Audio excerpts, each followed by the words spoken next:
She doesn't even go here. I'm bi, actually. Excuse me.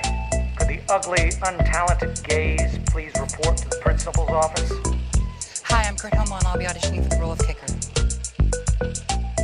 Hello! Welcome in. Thank you for listening to Wait. Not So Straight Nerds. Okay, from the top, I'm sorry. I wanted to make sure we were recording.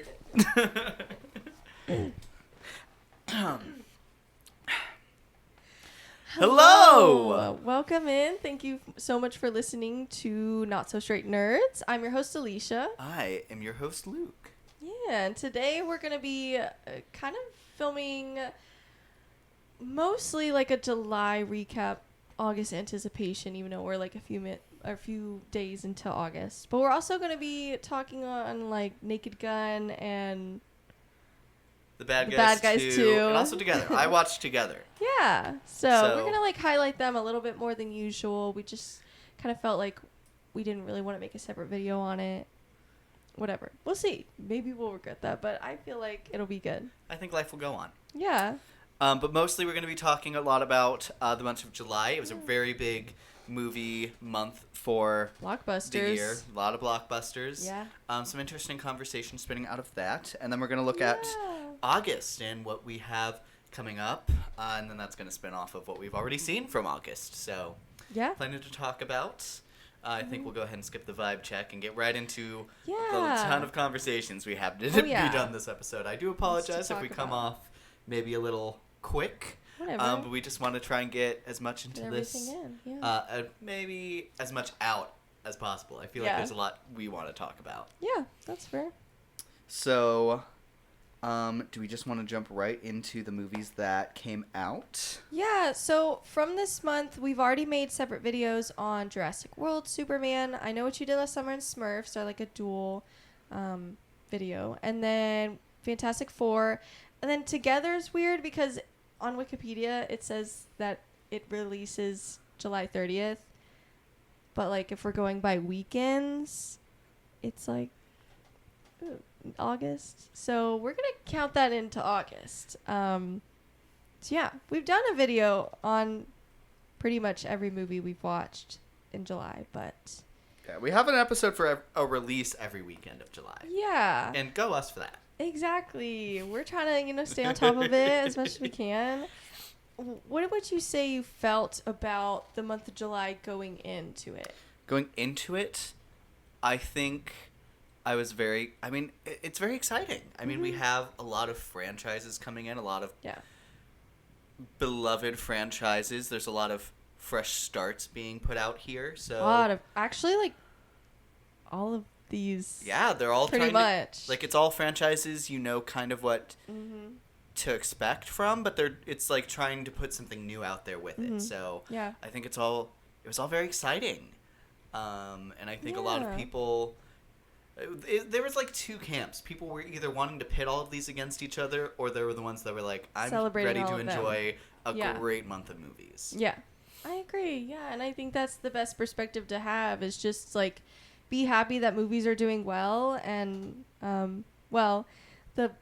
I would say better movies this month are doing well. So, anyways, looking at you, Smurfs, and I Know What You Did Last Summer. Hey, I Know What You Did Last Summer is like the only one that's in the positives right now for like Oh, dang. profitability. What? It was made very cheaply, so it got into the profitability margins much quicker than these other movies. Although I Or- think Superman is also getting really close to profitable. Yeah. But that's Anyways, fun discussions. absolutely. So some movies that we missed. The biggest one I was upset to have missed was Eddington. Yeah. I didn't super anticipate that coming anywhere near us, but It's I was- still disappointing. yeah, I'm very Yeah. interested to see it eventually whenever I can. I haven't heard all great things about it, but I will say sometimes the people that I've heard from also have some weird opinions. So I'm really just going to watch it, and I feel like it hasn't really swayed me all that much. I think the premise and the cast is interesting enough that I'm definitely excited to go in and form my own opinion. If anything, like sometimes when certain people feel bad about a movie, it makes you like more excited for it because you're like, wait, I'm probably about to like this actually. Sometimes. I don't know. Sure. Maybe not.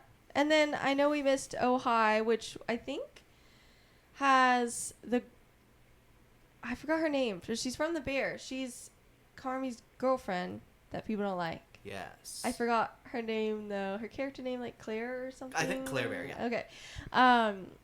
It has that actress, and then I want to say Logan Lerman. I'm so sorry if I got that wrong, because there's like 3 guys that look very similar to each other. It's the guy that is from 13 Reasons Why, although I think he's the easiest like outlier. And then what's the other guy? I'm forgetting it. I could picture them. I don't even know. You're doing great. I'm trying my best. It's fine. Maybe is Dylan O'Brien the third one? Am I crazy? I might be crazy. You're the one who came up with this trio. No, like it's been all over Twitter. So I even saw a video That's the about first it. I've heard of it. Well, So. shocker. I saw a video of like I think like a lie detector test where they're like talking about the other person. They all kind of know like, yeah, we look like each other, whatever. But I think it was like a rom-com or comedy. I actually have no idea. I barely saw anything about it, but I mean, Oh Hi gives like a meet cute. yeah.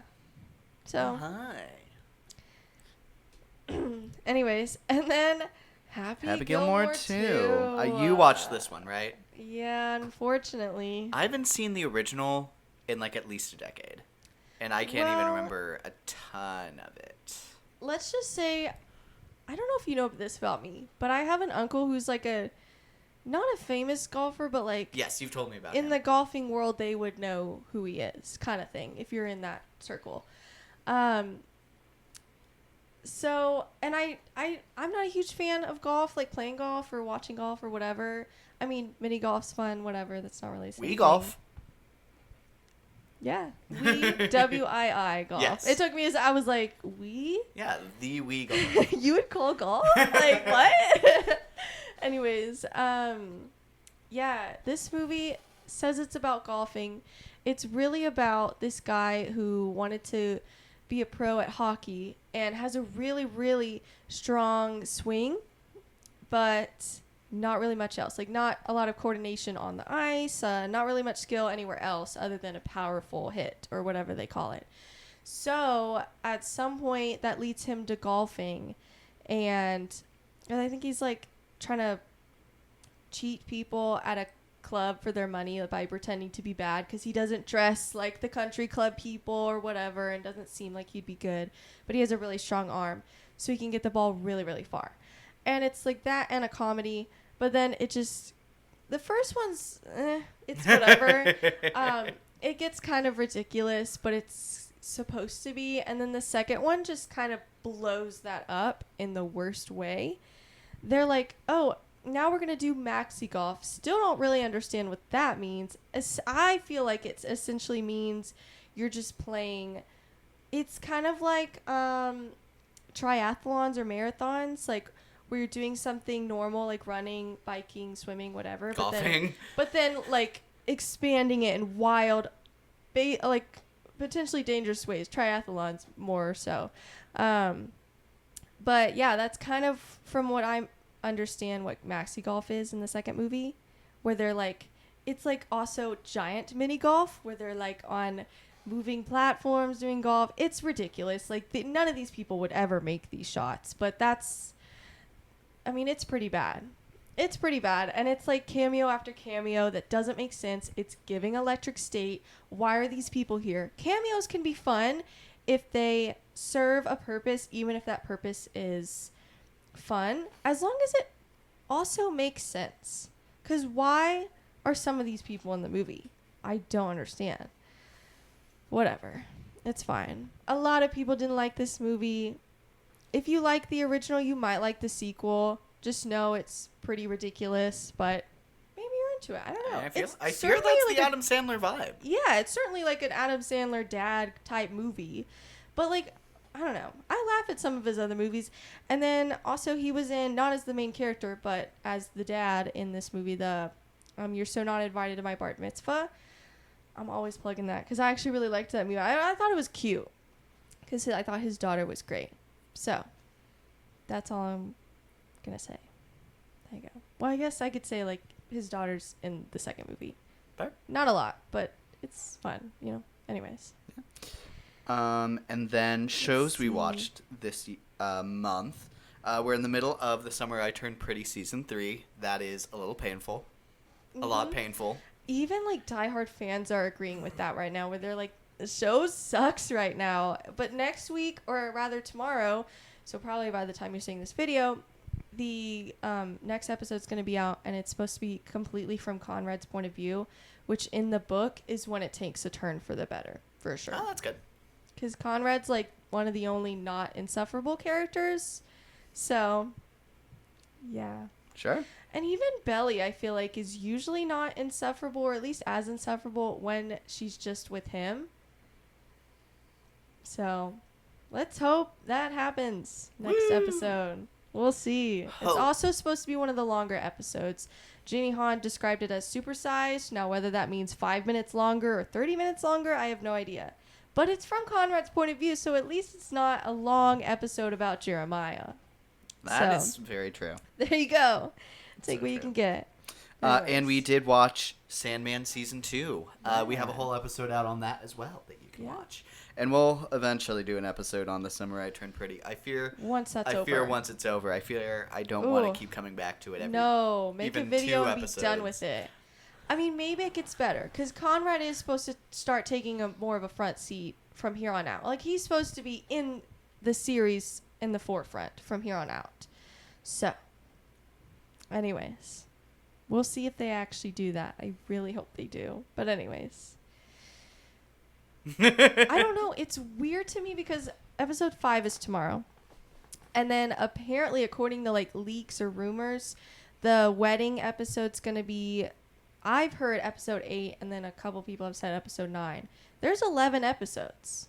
So I'm like, and there's barely anything happens after the wedding in the book, at least from what I remember. I'm reading it right now, so I haven't quite gotten to that yet in the reread, but She's putting herself through it twice, ladies and gentlemen. That's how committed she well, is. I just want to prepare myself for what's coming because I haven't read these books in a few years. So, and my like lonely COVID state of mind liked these books 3 years ago, and I'm not of that same mindset now, unfortunately. So, anyways, let's move on. I'm done talking about it. I think I'll jump a little bit ahead just to shout out some of the other shows that weren't released this month that we've Yeah. been catching up on. Yeah. There was a very strong push for both of us to try and watch some of the Emmy-nominated Yeah. shows that we've missed so we can be more prepared to kind of talk about that. Yeah.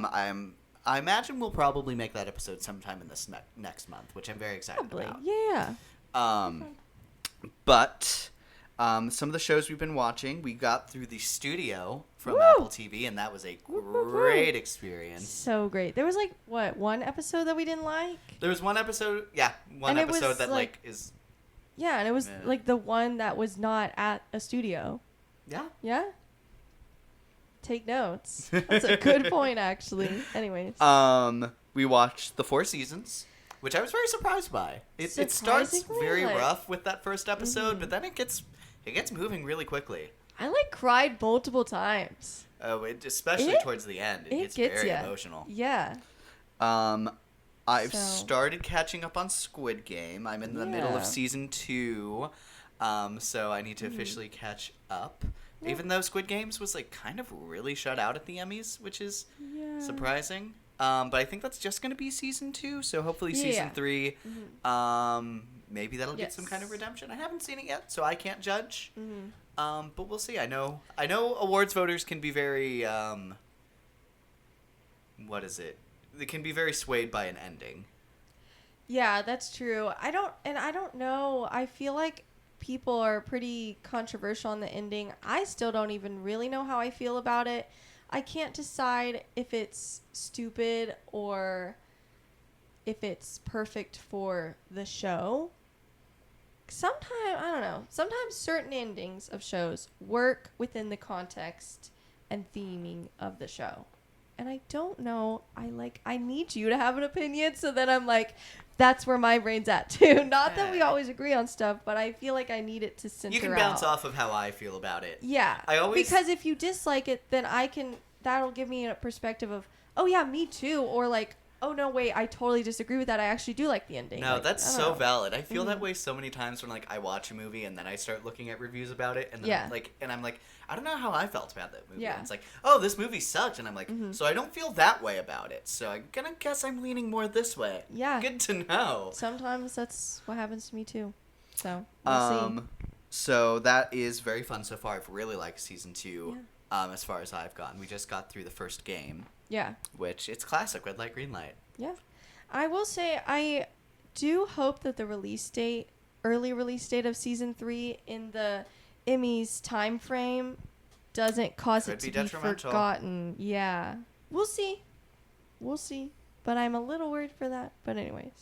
Then we watched Monsters, the Eric and Lyle Menendez story. That was an interesting one. I personally chose to not be watching that at the same time as everyone else. Me neither. And ultimately, I stand by that decision. Me too. I think the acting and the writing are really... the acting, I think, is great throughout. The writing, selectively, is really good. Yeah. I think there's one episode in the middle that's, like, perfect. Yeah.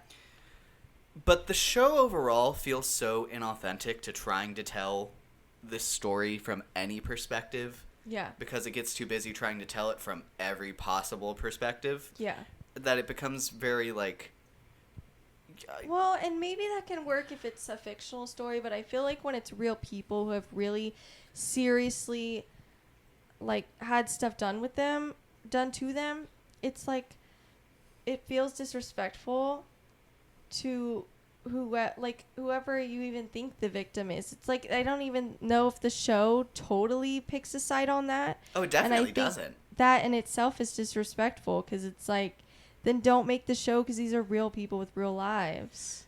Yeah. So it's like, I don't know. Like, and they're trying to tell somebody else's story very publicly without their, like, permission or blessing. Yeah. And so even when you, like, try to, like, tell this story knowing that they didn't want it told this way, it feels very gross. Yeah. And very exploitative of a story that's supposed to be, like, very nuanced and, you know, talking about very heavy and very serious and important things. Yeah. So just having that overall tone over it all just feels very gross to me. Yeah, I agree. I don't know. It's a shame, because I do think the actors are doing some great work here, but I hope that they're not, like, shut out from other projects because of the bad publicity with the show. I mean, it still did great. But I mean, so yeah, I got publicity. I think they're gonna. I think they're So- gonna be fine. Everyone involved is gonna be fine. They already have another season that they're working on. So, and the thing is, I really liked the Dahmer show, but that one I don't think was. I remember people were saying it felt very, like, exploitative of the people that, like, his victims, Yeah. and, like, that it was trying to use, like, shock value. I feel like this was the season that was using shock value, I because think these so. victims of sexual assault since they were 6 are the ones that you're constantly seeing naked throughout the movie. Yeah. And in Dahmer, you don't, like, see any, like, aggressive violence besides, like, being hit by, like, a blunt object. But it's... Well, and I feel like at least with that, it's told in a way that's clearly, this is wrong, this is bad, rather than the yes. show It- is it like, definitely picks a maybe side. this happened. And it also Yeah. brings a really interesting perspective I've never heard about the Dahmer case, Mm-hmm. where it's like, why did he go on being able to do this for so long? Oh, because the police didn't care about the black community that was being victimized by this man. And I love their actively exploration telling of that. them that they knew something was wrong. Yeah. So, yeah. So I loved what Dahmer did overall. And, you know, they chose a stance on that he was a very sick, deranged, and unapologetic monster. Yeah. And then here, how are you going to have a show called Monsters and constantly have them being not argued? decide who the monster is. Is it like, well, at least pick a side. Even if you're wrong, like, I don't know. That just say it feels with your so... chest. If you're going to say something, you got to say it with your chest. Mm-hmm. So, it felt like, oh, well, we didn't get their permission, so, like, we just won't pick a side. And I'm like, maybe that's why you didn't get their And permission. and I think I said this to you before, but it feels like what some people were trying to say that Warfare's problem was, where it's like, oh, look at them advertising this movie, and it's just, oh, look at how hot our actors are. That's what this movie is actively doing. Yeah. And it's like having these conversations and then being like, oh, aren't these such hot actors we found? Yeah. It's like, no, don't do this. No. I don't know. Especially when the characters were like victims of assault. It's like, It feels very... and you're going to advertise That them feels by such saying in how poor hot they taste. are. It's like, that's crazy. And then I also watched Love, Death, and Robots. I Yeah. binged that entire show. It's a bunch of really unique animation styles. And I found that I either really liked the concepts of the episodes or I hated them. Very hit or miss. Very little in between. Hmm. Some really great ones, though. Happens. So, any other shows that you've been watching? I've been starting Breaking Bad. I'm in the middle of season 2. I'll admit, I am not always a huge fan of watching shows where the main characters are horrible people doing horrible things. And I did kind of go into the show being like, you know, I've heard really good things, but the fandom tends to hate on Skylar White, the wife. And then a couple people are peeping out saying, actually, she didn't do anything. And I'm kind of worried this is going to be a situation where there's like a lot of toxic people being like, this is bro show, like best show ever. He's doing such cool things and the stupid woman's getting in the way, blah, blah, blah, blah. I haven't lost that opinion. I'm going to put it like that. But I'm pushing through because Saul is now in the show. And I do like him. So I'm going to try Saul's to push very through for him. So. Saul, and then like his muscle, the old man who like works for him, he stays throughout the like a lot of the show, and he's very fun. And I feel like I kind of like Jesse. I like this. Jesse I don't goes know. through such different waves of being like, yeah, I'm just a guy, and then he goes into his like reputation era where he's like, I'm a horrible person, and I'm gonna lean into that. Jesse goes through like a roller coaster throughout this show, and it definitely deviates between how much you like feel bad for him, how entertaining he is to watch, and how just, oh my god, dude, get over yourself. Yeah. Like, he That goes sucks. through it, man. I know. It's frustrating because I feel like, at least with his character so far, they do give him those moments. I don't want to spoil what they are, but there are certain moments that they're like, see, like, he can be a nice person. He's capable of that. And I feel like I haven't really seen that with Walter yet. I feel like there's not a single moment that I've liked him as a person. So, and that's hard to watch a show about someone like that. So, I can watch a show about a villain any day, but if they don't have any interesting or redeemable, not necessarily same thing, could be different, qualities, then I don't care. Hence, the Penguin. Indeed, the Penguin. You can't be like bad and boring. You gotta at least be interesting or like have some sort of redeemable quality. Like, I don't know. That's why Loki is so good. But anyways, Sure. it's fine. Alrighty, I think. Oh, and then Suits. I started Suits, which I is forgot about really, that one. really good. I'm also on the second season, so. Rad. But anyways, I'm taking a break to watch Breaking Bad because everyone keeps spoiling things about Breaking Bad on Twitter, even though it's been out 4 years. Why are people still talking about this actively, like, all the time, to the point where I see spoilers? Anyways, very frustrating. I got, like, the biggest spoiler towards the end of the show, I believe. Unfortunately. But anyways, what can you do? I think we can go ahead and go into our rankings and then questions. Okay. I think that's going to be the best. So let's go ahead and rank the July movie releases that we have seen. I've seen 6. I went ahead. I had 5 because you added Happy Gilmore. Yeah. Nah, I don't have that. Do you want to okay. go ahead and just go up your list? Sure. So I debated which movie to put in places 5 and 6, and I'll tell you, I heavily disliked both of these movies. I'm very curious to see which one gets 6. I actually put Smurfs in 6 I believe that. because, and I debated this because I was like, at least it's animated, but I didn't even like the animation, so it's like I really can't give it that. And then Happy Gilmore 2, I really like his daughter. I think she's great. I think she has such a fun face for acting. I don't know. That's a weird thing to say, but I don't. Maybe it's the way she does her makeup. I love the way she does her makeup. That's one thing that bothers me in the Bar Mitzvah movie is like she's in middle school and she's pining after this like prepubescent boy who's so ugly. Sorry to him, but he's so ugly, and I'm like, girl, you look like so pretty, and everyone's like, you're crazy for thinking you could get this guy, and all these things are gonna happen where you can't get this guy and he's not even gonna notice you. And I'm like, then he's stupid because you're so pretty. I'm like, I just hate the movies where they're like, you're just so ugly. It's like Tall Girl. I've never seen that movie, but it's just the advertising of people thinking she's a freak, and I'm like, she's like objectively pretty. I can't watch a movie where about an objectively pretty girl where people are saying Did she's you ugly. ever see?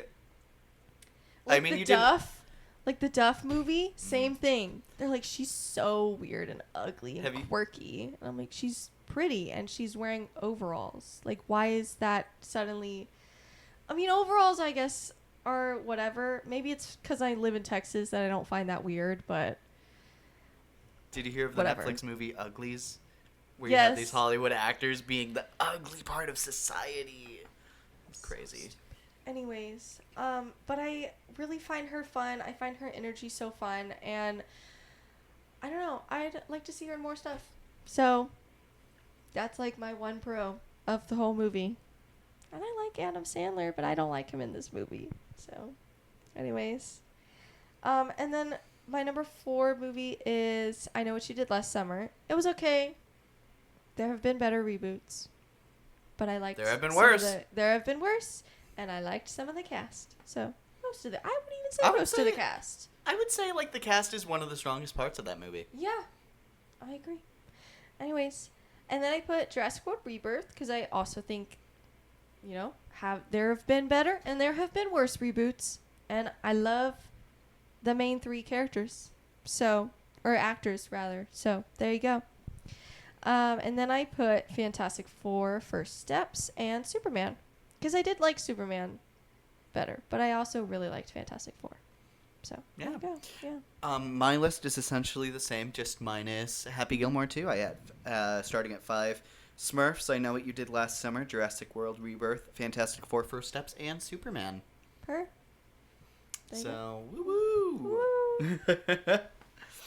a fun month. A lot of, I will say, I feel like this is, okay, I can understand some people switching Superman and Fantastic Four, but beyond that, I feel like this is like objectively just the correct list. Yeah, I agree.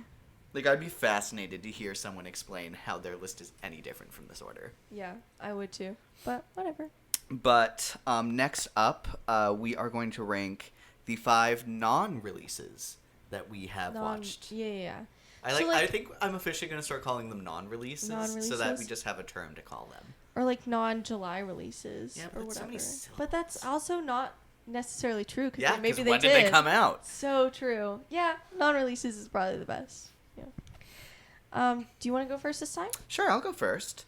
So starting at number 5, I have officially caught up on the Now You See Me franchise. My number 5 is the first Now You See Me movie. Yeah. I think it's very fun. It's very fun. It was really great to watch it before seeing The Bad Guys 2 because it gives a lot of the same energy. Yeah. In a lot of great ways. I know there's like the hot take, or maybe not the hot take, but the regular take that the card scene from Now You See Me 2 is like the best of like the entire movie, but like It's definitely what I would say franchise. what you see reposted more often. It's the more iconic one, not necessarily like everyone's favorite. I don't know if that's true. I'm not in part of that fandom Sure. as much, but it's my favorite. But yeah, No, but I just super loved like maybe not necessarily everything, but a lot of what they were doing in that first movie was really fun, and I just like, criminal magicians. What a brand. And you know what? And it's like a Robin Hood thing where they're just stealing from the rich. Yeah. So, yeah. And then the second one, they get a little insufferable, most of the cast, but... It's just like, it's hard because they can't be out in the open because they are, like, there's a warrant out for their arrest. But also, like, how can you waste, I guess, like, I'll say it because it's been out for so long. How can you waste Daniel Radcliffe? How can you make him be bad? He's been really fun in other movies. Yeah. But he's not good in this. brutal out here. And I do feel like part of that is because of him and whatever he's trying to do, but I do also feel like it's partially the writing. Oh, the writing is also horrible. I Yeah. think he's trying to figure out how to act a really weird and ungrounded character. Yeah. And he chose to like double down on it being not grounded at all in any kind of reality. Yeah. He's like, this is a crazy character, so let me double that. Mm-hmm. Let's make it crazier. I'm not like Right. other villains. Not like other guys. Oh, gosh. I fear someone with I- I fear some casting director just couldn't get beyond. But what if in our movie about magic we make Make Harry Harry Potter Potter. the villain? Oh my and that's god! what kills me is because like you wasted Harry Potter as your like magic villain. Like unironically, it would have been like almost a lot my funnier if he God. just like was in the movie and he just played himself. yeah. And it's like, oh my god, you're Harry Potter. Or like if there was like a Halloween segment and he like wore glasses and it would be funny if they kept like guessing the wrong thing and he's like Harry Potter, scar, glasses, Daniel Radcliffe. That would be a funny bit actually. Yeah, but I will say, it does make me way more excited to watch Now You See Me 3. Yeah. Now You See Me, Now You Don't, right? Now you see me, now you don't. I'm Mhm. very excited for that movie. Yeah. Finally, they used that title. But whatever. I'm surprised they didn't go for like Now You See Me, but like the E in me is a 3. Yeah. Or Now You See Me Too. They could have spelled out the word TOO. at least, like at the very least. Yeah, but absolutely. whatever. Anyways. At number 4, I had Licorice Pizza. Those Her. actors are phenomenal. I Mhm. think the filming is very fun. Mm-hmm. Some moments go on way too long about keeping the audience in a very awkward setting. Yeah. And then also, that age gap did not need to be there. No, that's what kills me. But it's because the director had a crush on his older teacher. Cool. Just because it's based off of your So- life doesn't make it a great idea. And No. honestly, that like makes it worse. No, I agree. I need people to know that because I need people to be like, oh, like I need them to suffer with me too by knowing Fair. that information. I wish so, I don't know. I don't know. I don't know if that makes it better or worse, but it's a bad move in what's otherwise a great movie. You know, at least he's not like at least it's not a scenario where like he's putting it because he likes, well, I don't know, he does like age gaps like that, but it's like he can't understand why that's wrong. It's almost like he's like a victim, and I'm like, sir, somebody needed to tell you that this was not appropriate. So I feel bad for you, but then like you made a whole movie about it, and I guarantee you at some point somebody told you this was messed up. Yeah. So it's like at some point you doubled down, so I can't really feel all that bad. Mm-hmm. At number 3, I have the original Naked Gun from 1988. Yeah. That was a hilarious movie. Hilarious. That was like the funniest movie I've seen all year. Honestly, maybe all year. Maybe. Yeah.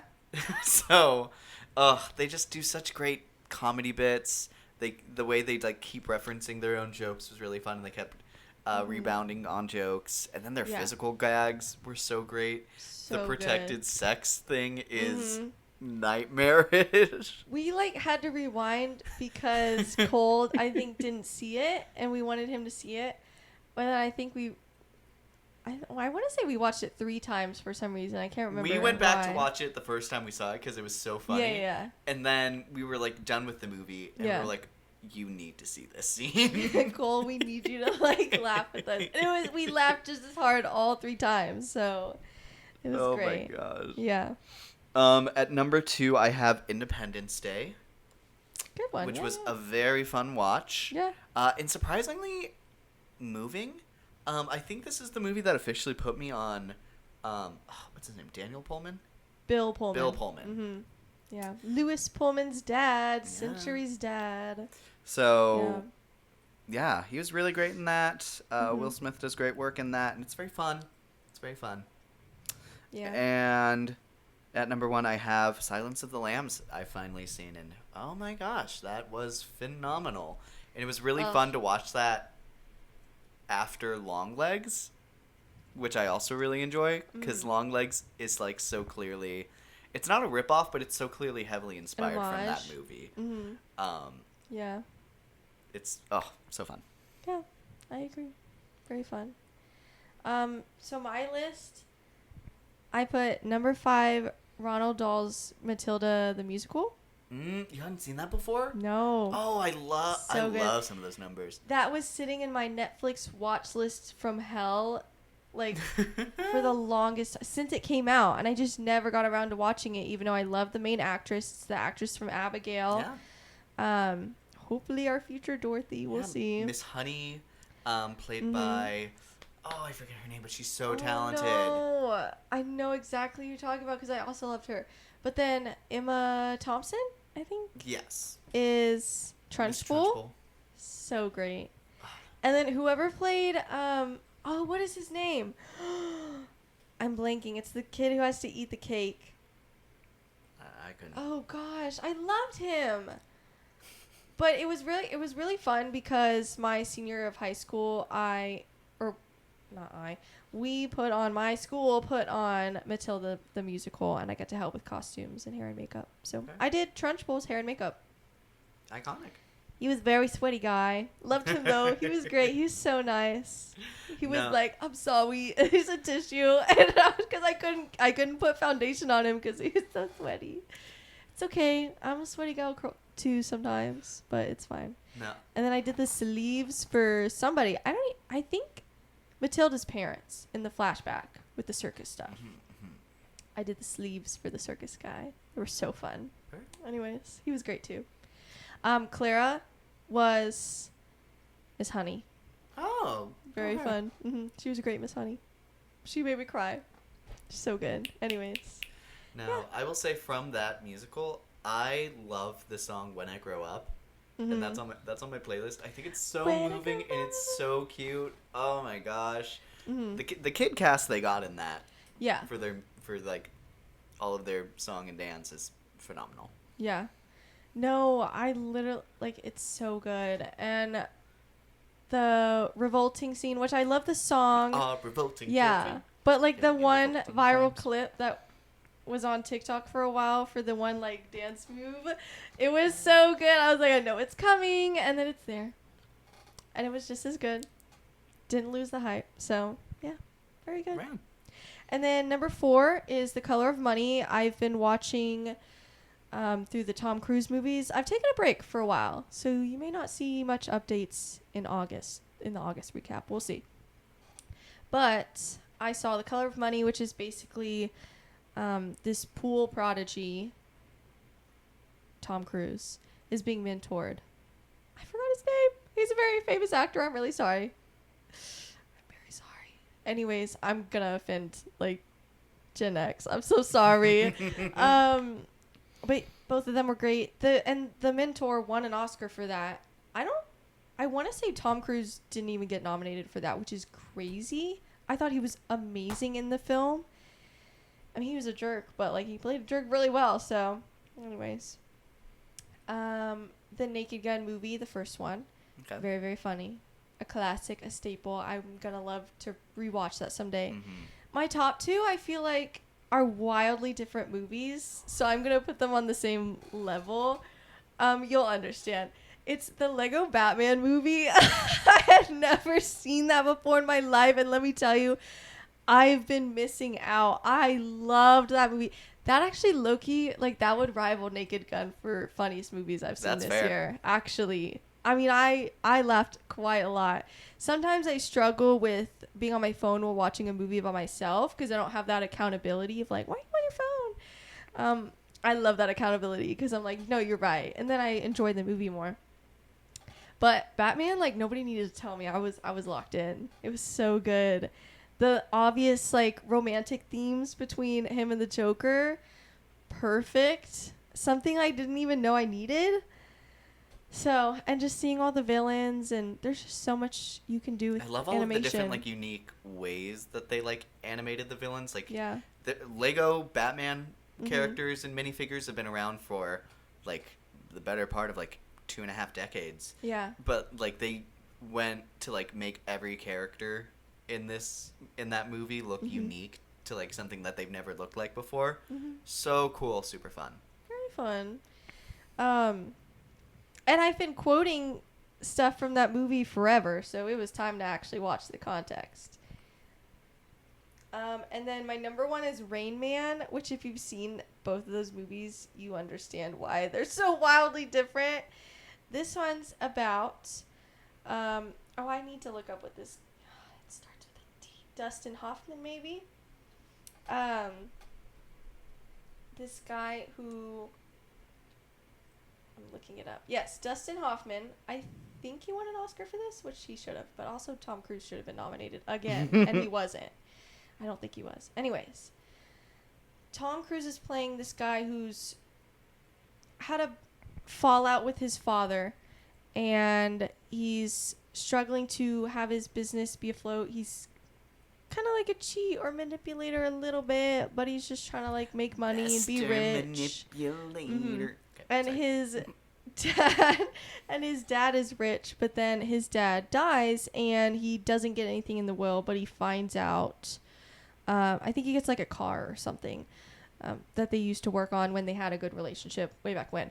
And then he finds out that he has this brother that has autism, but it's set in a time where they didn't really either know about autism a lot, or they didn't respect that it was like a disability. So like people just treated them very poorly. So he was in a mental facility or something, because it's that time period. Whatever. Very ignorant people.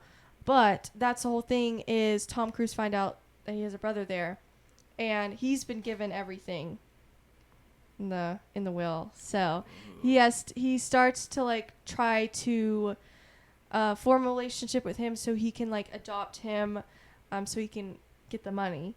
But then he starts to grow and be like, oh wait, he's actually kind of nice. It's kind of nice having a brother. And it's a very, very sweet movie. I love that movie. It's definitely like one of, if not my favorite Tom Cruise movie to date. So Awesome. there you go. And then honorable mentions, I saw Longlegs for the first time this month. Annabelle's Creation. We're going through the Conjuring movies, so that one's been my favorite non-Conjuring movie so far. The original's obviously the best, but anyways.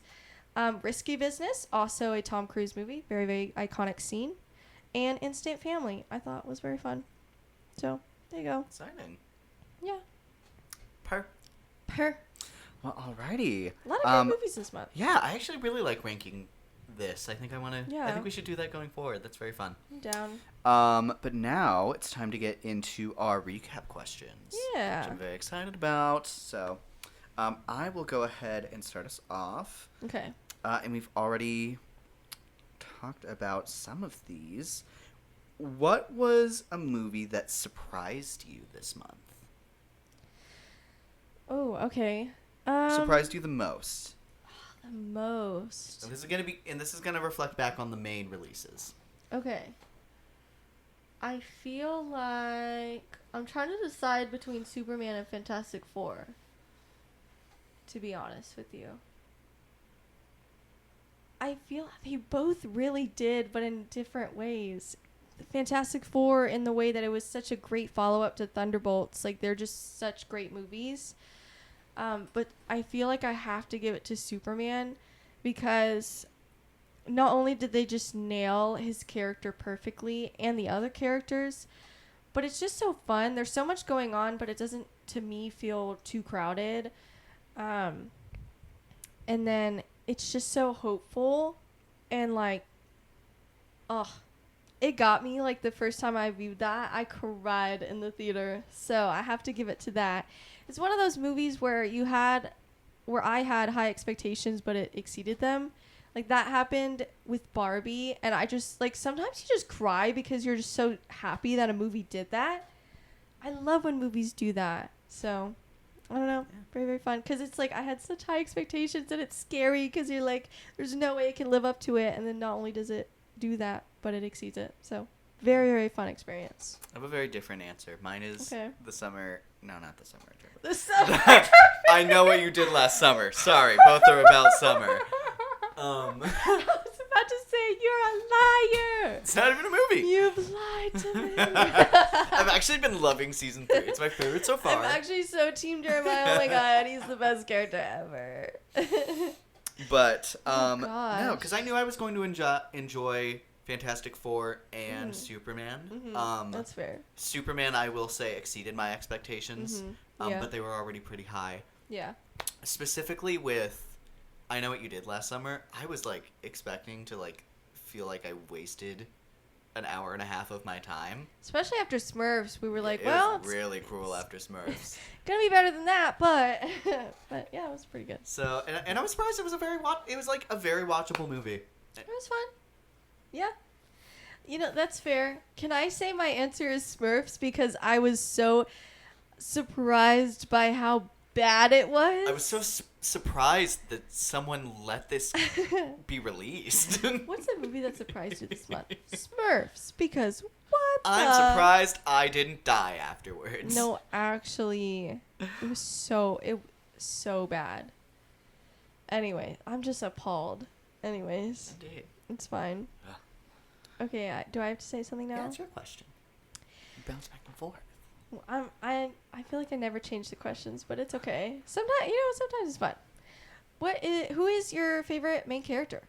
Ooh, my favorite main character? Obviously, it's No Name. What?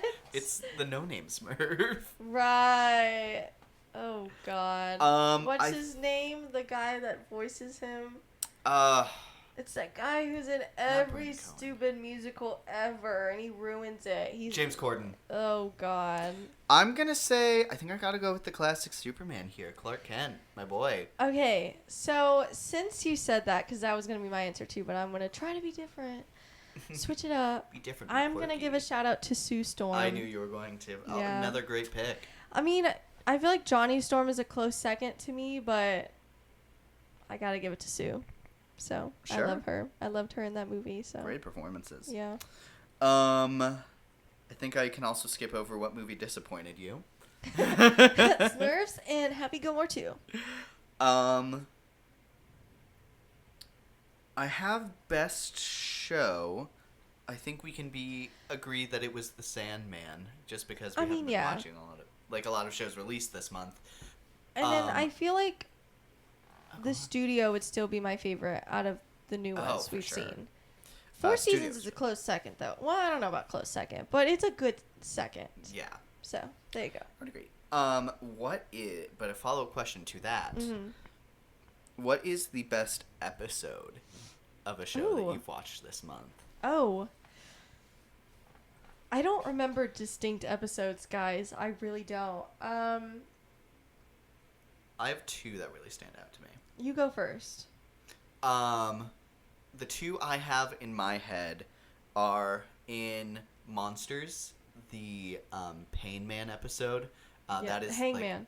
No, it's Pain Man or the Hurt Man. Hurt Man. Man. Mm-hmm. I knew it was an H somewhere because I think there's another episode called The Hangman, which is confusing. But anyways. But it's this one-shot episode where he's Mm-hmm. one of the brothers is being interviewed about his history of sexual abuse, and it's just the back of one actor's head and his face, and the entire time it's zooming in. Yeah. Like as soon as it starts, and then it ends super close to him, and it's so good. It's so good in what is otherwise Okay. an okay show. My second one is from the studio, and it's ironically, it's the one take episode. Yeah. Maybe I'm a sucker for a one take, but It's really good. I loved what they did with that, and the idea that he's interrupting the one that they're trying to make in the episode while there's a one take on him the entire time. It's just structured so good. Yeah. The jokes all really land. It's that show is just genius. Okay, so I'm gonna give a shout out to 3 Okay. from the studio. I'm gonna give a shout out to Be Different to the Oscars episode, not Oscars, Golden Globes episode. Another great I one. really loved that one. Yeah. I also liked parts of the last one, where or like but it's like a part 1, part 2, so it's hard to say like one. I think I like episode. the first, like the second to last episode more, because then you get to see so much of Zoe Kravitz. Yeah. High out of her mind. She's so good. And Like she's so talented. Anyways, and Dave Franco. Dave Franco. I've seen so much Dave Franco this month. No. I love the resurgence he's having. October, Mason Thames, who was Hiccup in the live action How to Train Your Dragon movie, he's having the Black Phone 2 come out, and then also there was a trailer today for Regretting You, which is a Colleen Hoover triggered. Sorry, adaptation. That's one of the ones I have not read, so I really can't tell It's a you what shame to that the expect. cast But looks the really cast is so great. good. I fear I have to watch it, but I watched It Ends With Us when I was living in a place with a lot of theaters, so I don't even know if it's going to come to us, if we're going to get to see it, or if we have to wait. Came here. Oh, okay. Then, yeah. Maybe. I mean, it's got a lot of stars. Like, you'd think it would come here, so I hope it does. We shall see. Indeed. Yeah, I don't know. And the trailer's one of those where it's like, so I've seen the movie, but maybe we haven't. I haven't read the book, so I couldn't tell you. But anyways, love me some Dave Franco. And Mason Thames. He's going to have 2 big movies come out in October, so good for him. Your other episodes?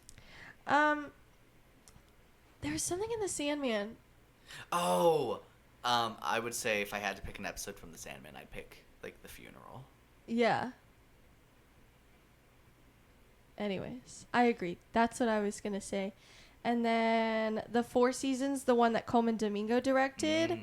And I don't know if he, just in case he directed multiple, I have no idea if he did. It was like, well, I don't know, the 3rd to last episode where, because I remember it's fall, not Yes. winter. The one where like he thinks So like he he can't get in thinks contact something with his husband. Yeah. And he's looking. Oh no, for sure. Yeah. I was thinking I about will- that one as well. Yeah. That was in my head. So I would pick that one if I had to pick from the 3, but I really want to shout out all 3 of those. So yeah. For sure. I'm gonna split this question up. Oh. Who was your favorite love interest?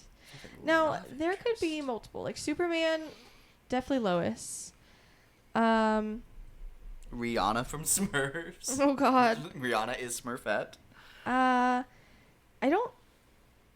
guess you could say like Kim Cameron from Jurassic Rebirth.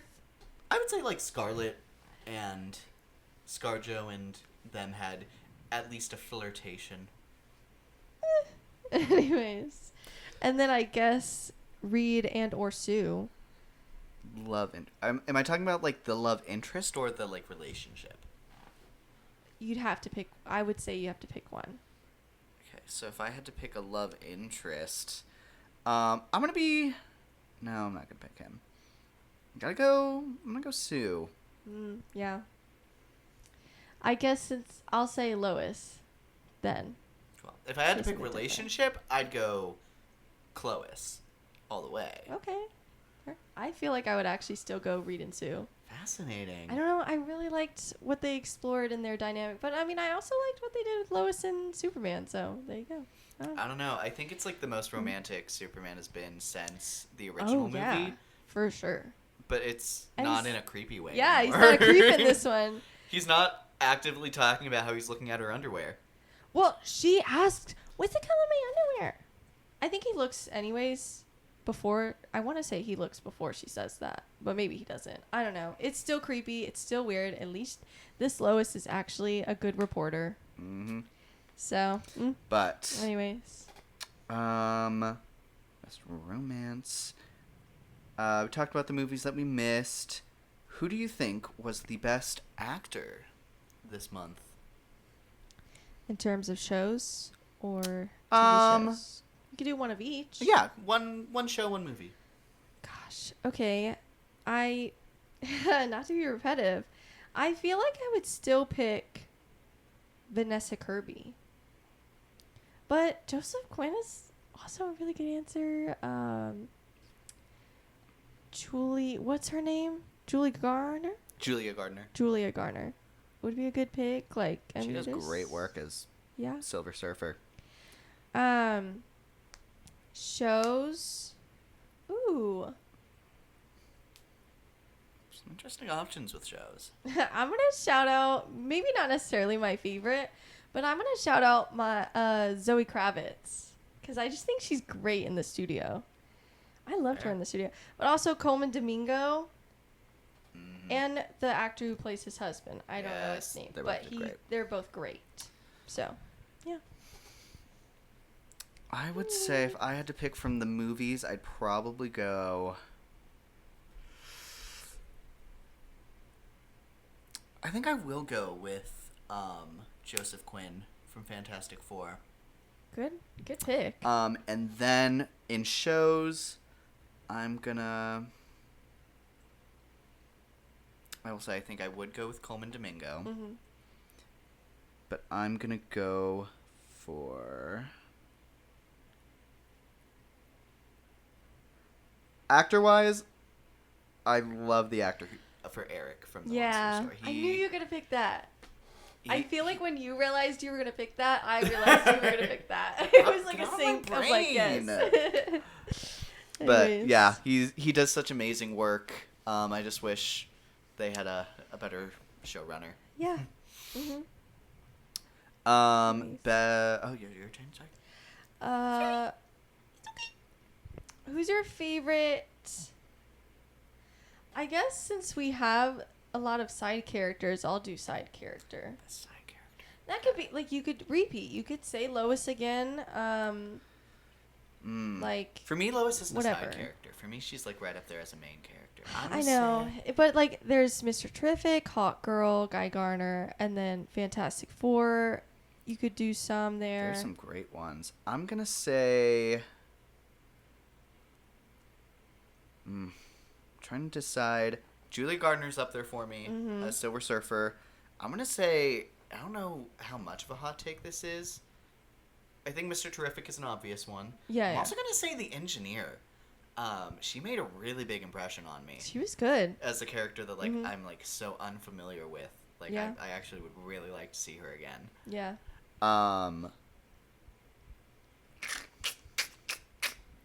And then do you want to do a show one? I'm gonna put That's Mr. kinda Terrific. hard. I'm gonna lock in with Mr. Terrific if I had to Okay. pick one. Mhm. For show, you said supporting character. I'm gonna go for Loki from Sandman. Loki from Okay. Sandman or the lawyer from Monsters. I actually really like her performance throughout. Yeah. I would pick. I'm actually gonna go with Guy Garner. I really liked him. He surprised me in Superman. I didn't think I was gonna like him, and I loved him in Superman. So shout out to him.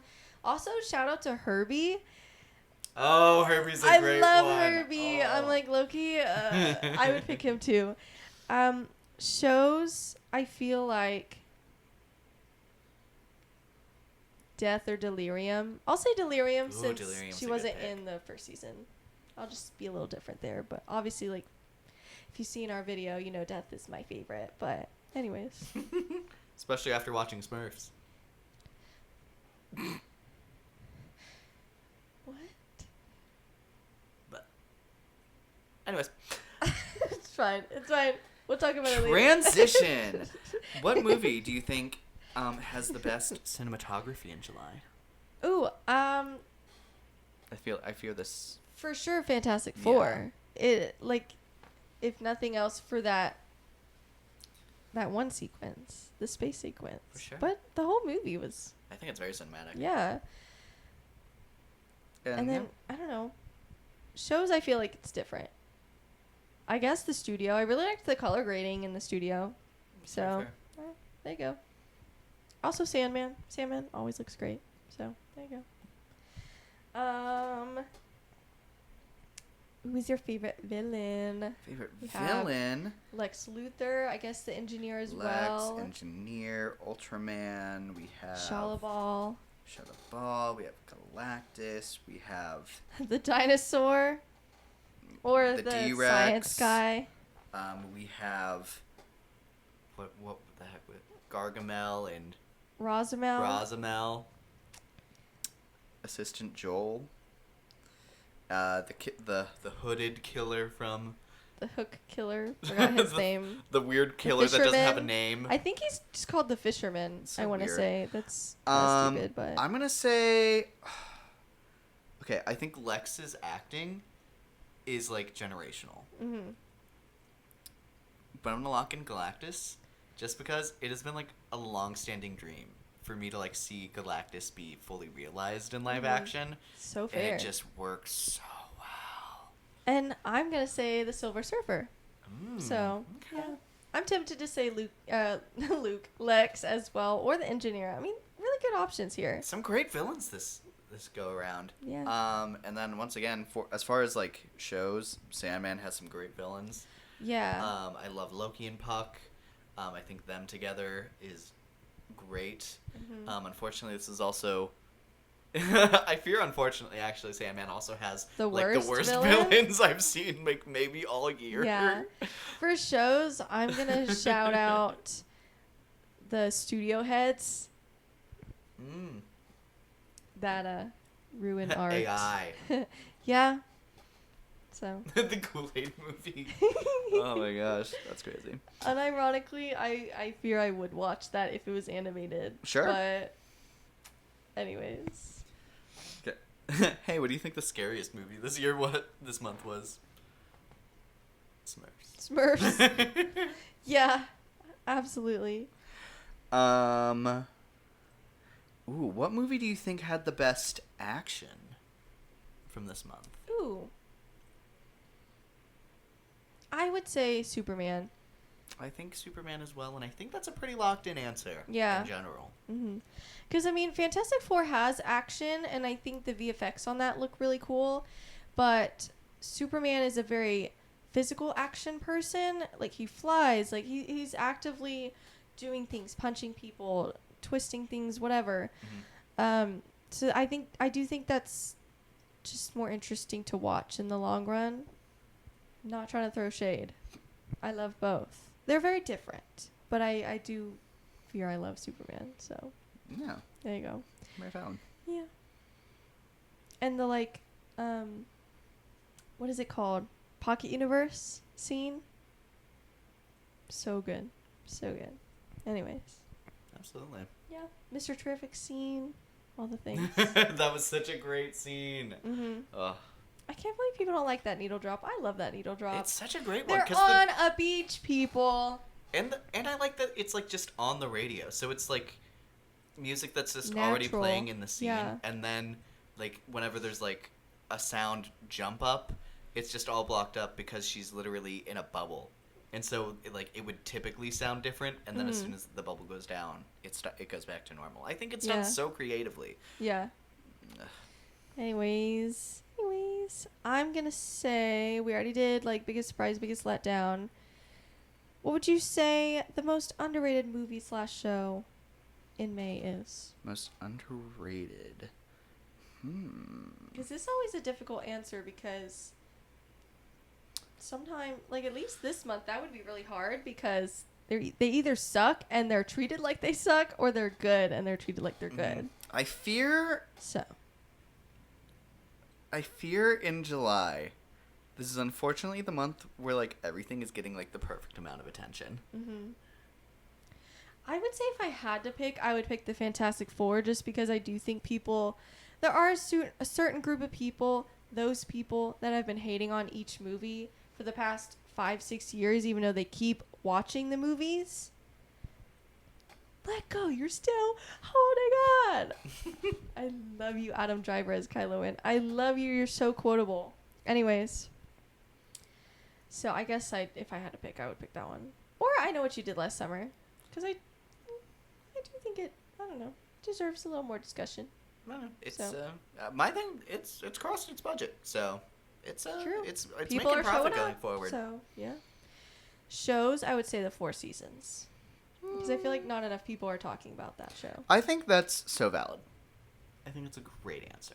Yeah. And Sandman.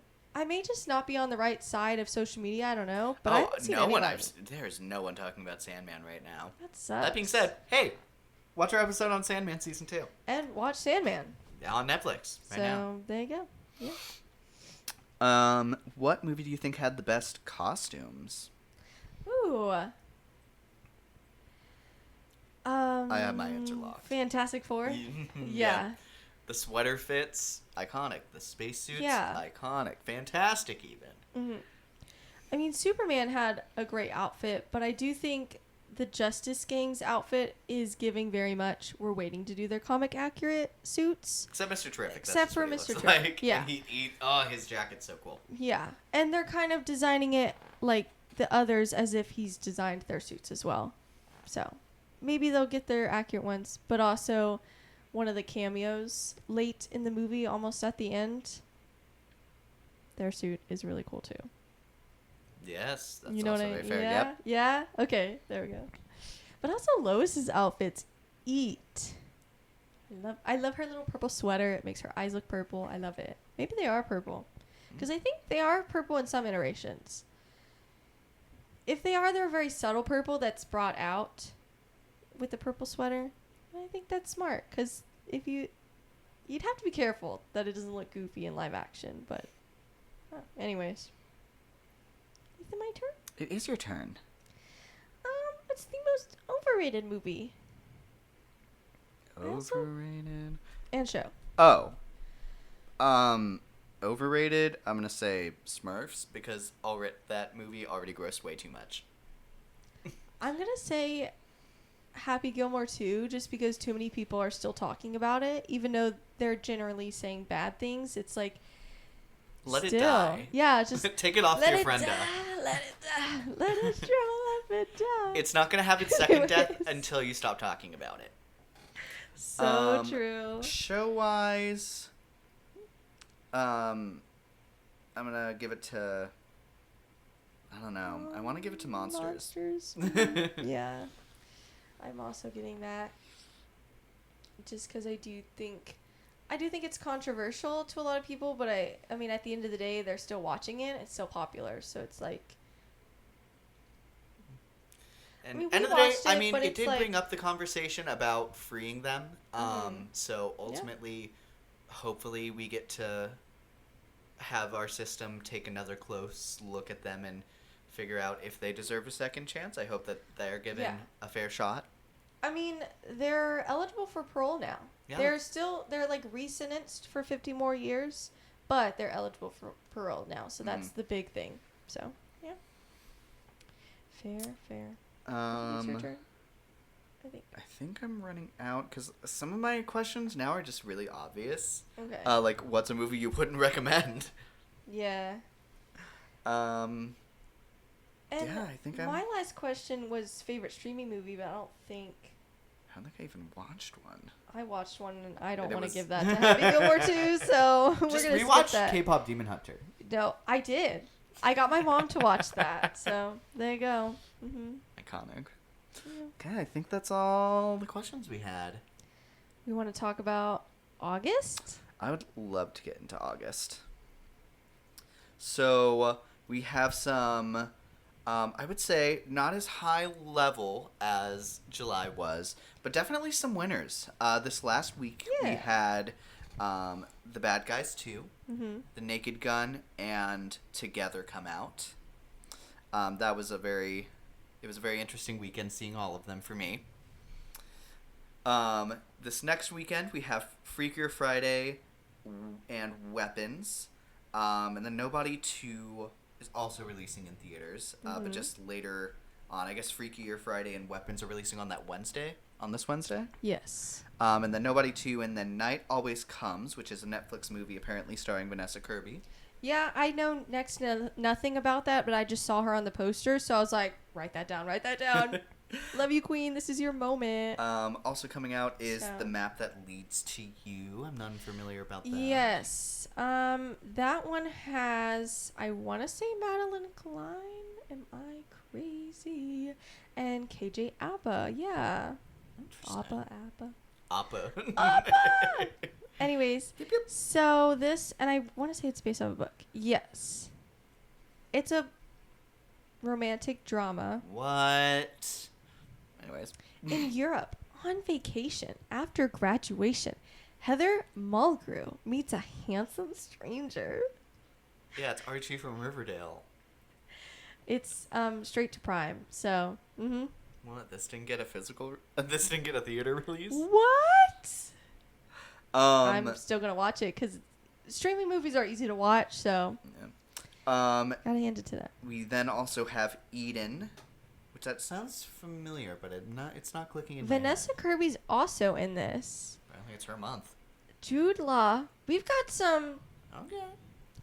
Ana de Armas and Sydney Sweeney, the girl of the month. Oh my gosh. Topic of conversation of the That's gonna be an month. interesting Oof. release. Anyways, Honey Don't is also coming out. That's the one with Margaret Qualley, right? yes, Aubrey Plaza, Chris Evans. Yes. I don't know if that's going to release near us, but I'm very interested to watch this someday. Yes, it says small town private investigator Honey O'Donoghue probes a series of strange deaths that are tied to a mysterious church. Right, because Chris Evans is The the church like leader. yeah. I saw parts of that trailer. I'm very interested to see how that ends up. The cast sounds amazing. Yeah. And then the last release I have on here is The Roses, which I personally Yeah. really like that trailer, Mhm. and I'm actually very excited to see this. Me too. If you haven't heard, it is about. I'm just reading all the descriptions. Go for it. I love it. It is about.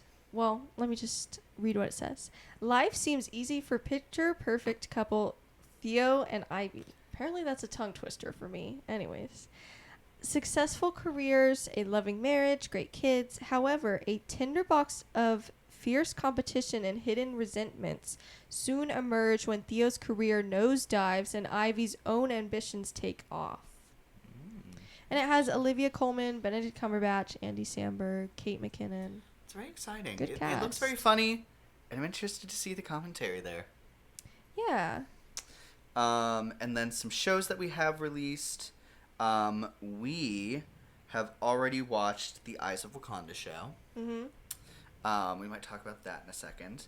But also releases coming out for shows is Wednesday Season 2, which is very exciting. Mm-hmm. It's the first part, it looks like, is coming out really soon. We have Alien Tomorrow. Earth releasing. And I've heard really great things about that as well. I have, yeah. So I'm very I have excited as to well. continue watching some more Alien. Peacemaker Season 2. Mm-hmm. I can't say I'm super excited. You know, I did want to rewatch the first season, though. We should rewatch it that week. Okay. Because I Down. don't think Cole's watched it, so we can watch it with him Okay. and catch up. And it's Max, right? So it'd be one episode, I think so. theoretically? I mean, it's... With James Gunn, I don't imagine him putting anything on streaming immediately. Yeah. I mean, Creature I mean, Commandos was weekly. yeah. Mm-hmm. So, yeah. And then My Life with the Walter Boy Season 2. If there's... I have not seen that, and if it's based off a book, I haven't read the books. It looks, quite frankly... I watched the Season 2 trailer today. It looks worse than The Summer I Turned Pretty. Because you know what? At the end of the day, at least The Summer I Turned Pretty has had good trailers. This one was not. Yeah. Mm-hmm.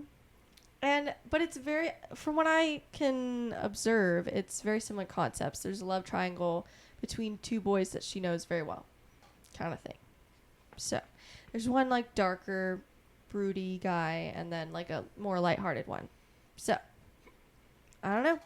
I guess that'll finally force me to watch that. I'll let you know if it's worth it. And I appreciate you for that. Yeah, because I can't imagine you'd want to watch that. So I was kind of just assuming I was going to watch it on my own, which is fine. But anyways. So maybe let's start talking about some of these things we've already seen in August. Yes. So there's 4 things for us to talk about. Let's start with Eyes of Wakanda, the animated Wakanda lore drop, Yeah? if you will. I mean, literally, it was 4 episodes, 4 30-minute episodes, and it was just kind of dropped. It had like one teaser trailer, and then I never heard about it again. Mm-hmm. So, And also, it dropped early. I had on my calendar, and I Googled it to make sure. It was supposed to come out August 6th. And they moved it up. And I guess for they moved it some up reason. and didn't advertise that. I mean, I guess Wednesday, but, like, then you gotta advertise that so people know. Anyways, I only knew because I saw one person tweet about it on Twitter, and I looked on Disney Plus, and sure enough, it was there. So, but that aside, I feel like the animation was good. And then I feel like overall it was good. I was not a huge fan of the one like Trojan episode. It was fine. I feel like the I don't know. show, like, if you're going to do this, like, anthology thing you're trying to do here, Yeah. the episodes need to be bigger, especially if you're going to do them animated, because Yeah. you can do so much with animation. Mhm. And then they're, like, or if you're going to do smaller episodes, you have to connect them into some, like, storyline. Yeah. And it feels like they chose some really weird in between here. The episodes Yeah. themselves, I really like I really love the first one, Mhm. and then I like parts of 2 and 3, and then I think I really liked the finale's strong. Iron Fist episode. So, I think the Iron Fist episode feels like there was more to do, and I feel like they That's didn't so even fair. use Iron Fist as much as they should have. it's very fair. And I do feel like if you're going to do like either don't make it or do it to its fullest potential. Because my thing is, how are you Yeah. going to, for the first time since the Netflix show, Mhm. start showing the lore of the Iron Fist again? Yeah. And first off, I think it's really interesting they chose, and Marvel, I guess, going forward, is going to do what the Netflix show did, where it's not like his fist is on fire, it just glows Mhm. from within. Yeah. That's a choice. I hope they find cooler ways to do it visually going forward if we continue to see any more Iron Fists. Interesting. I just thought that was an interesting note. But I think it's crazy to me that you have a show about Wakanda and you're bringing in the Iron Fist, but your pitch isn't Iron Fist fighting the Black Panther. Mhm. That feels insane to me. Yeah. And then the idea that, and then they have like a showdown where it's like the Iron Fist is fighting like the protagonist of that episode, and it's like Yeah. this fight is way too even matched for no reason. Yeah. I agree. Very fair. Because I was about to say, well, he does, or like the Iron Fist fights somebody, but not the Black Panther. So, it's a good point. Not the spiritual protector of that culture. Mhm. It's like it's the coming together of two cultures, and it should be like their guardian warrior, Yeah. like being powered by their ancient gods. Mhm. Like that's For that matter, they like heavily underutilize Black Panther in general. yeah. in I that mean, show. you don't see the Black Panther at all. No, that's a lie. You see a Black Panther. We see one Black Panther. Mhm. And I will say, I like the idea they were bringing in with that. I like the idea of how they're trying to tie it in at the end with something else.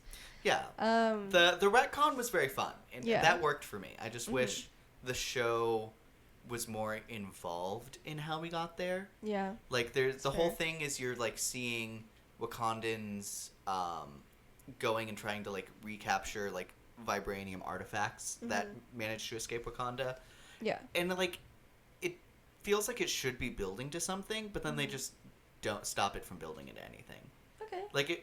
Like in the first one, like there's an idea that like a bunch of them got lost in the first episode, and like you specifically see like people from a lot of different cultures, which I thought was really interesting. Yeah. So that I thought going forward it would be okay, cool. So then we're going to see these Wakandan war dogs go to these different cultures to like reclaim them, but then they're like completely unrelated, and I'm like, that's a missed opportunity. Yeah. I actually really agree with that. So, it's a shame. Could have made it longer, just made the episodes longer, something. Yeah, there was So- more stuff to do here, but it was very enjoyable for what it was. Yeah. And, not the time to waste Ryan Coogler. So, So true, so true. it's like, why was that not your pitch? Why was that not everywhere? Hey guys, we saw what you thought about Sinners. Ryan Coogler, I can't talk today. I'm so sorry. Ryan Coogler. Ryan C is attached to this project. So maybe you want to watch it. I don't know. It's like, why is that not your pitch? Why is that not everywhere? But anyways. Indeed. Now into some of those movies we watched. So I know for Naked Gun, we rewatched the original 3, so we could get caught up. Yeah. I think we can agree that the original 3 got worse as they went. Yeah. I think the comedy just got a little, I don't know if stale is the right word, but it felt like it wasn't as like pressing as it was in the first one the more we went. And then the plot just got super sloppy the more we went. Yeah, I agree. But they were still a fun time, and you know, they're quick watches, and so is this new one. They're all like an hour and a half. Yeah. So, yeah. But the first one, like we were saying, is one of the funniest movies we've seen in a while. It's like a staple now. It really is. So with The Naked Gun, the newest one, I think Liam Neeson as a comedy lead is amazing, and I think that alone is like reason for us to have more of these. Yeah. Because it is just so fun to watch. Yeah. I think the writing is very witty, and I really like the comedy throughout.